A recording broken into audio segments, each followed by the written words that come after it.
I love sports. I feel like I tried every sport growing up, but I'd say my favorite is definitely soccer. Annabelle's competitiveness you would not even recognize if you just met her on the street or a restaurant. But when she's on the field or on the court, she wins. So she's definitely got a fight in her. The thing about sports I enjoy the most is the competitiveness that comes with it and the excitement.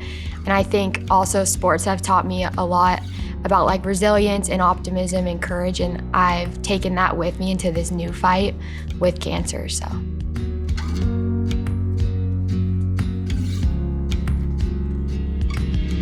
My symptoms, pre-diagnosis, was pain in my left arm. And initially we thought the pain was from an injury from sports because I had a basketball game the night before and the pain started the morning after my basketball game. We thought that she had a pulled muscle, and we iced it, we K-taped it, we did all this stuff, and it just never got better. Ewing sarcoma is a malignant neoplasm of the bones and soft tissues. So it's a tumor that can spread to other places. Thankfully, Annabelle's was localized. And so that was the diagnosis that she had. My first thought was, how am I gonna finish school? And then one of my big questions was if I was ever gonna be able to play soccer again, because I was committed to playing college. So I was definitely concerned about that, and then getting weaker and how I was gonna react to treatment.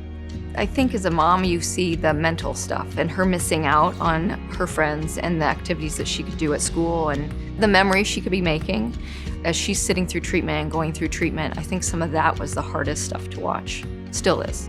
So we do chemotherapy up front, and then she has what we call local control. So for Annabelle, it was both chemotherapy and radiation, and then she had further chemotherapy after all of that. So our goal is that we've been able to treat her with this aggressive therapy and hopefully minimize treatment complications.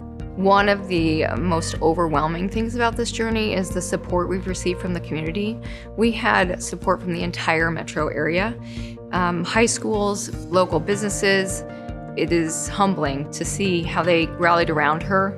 I was very fortunate in the fact that I felt well enough to be able to go to prom and experience that with my friends. And then also I felt good enough to walk at graduation. So I know it meant a lot to not only myself, but my parents as well. Something that I'll always remember about my time at Children's Mercy is just the community feel of it all. It's kind of one big family. You get to know other patients really well, and then your nurses and doctors, and sometimes appointments can be something that you dread going to, but they definitely bring light to such a dark situation, and I know every time I'm gonna go in there, they're gonna treat me with kindness. She has had a very good response. Her tumor has shrunk beautifully and was able to be removed completely. She's completed all of her radiation.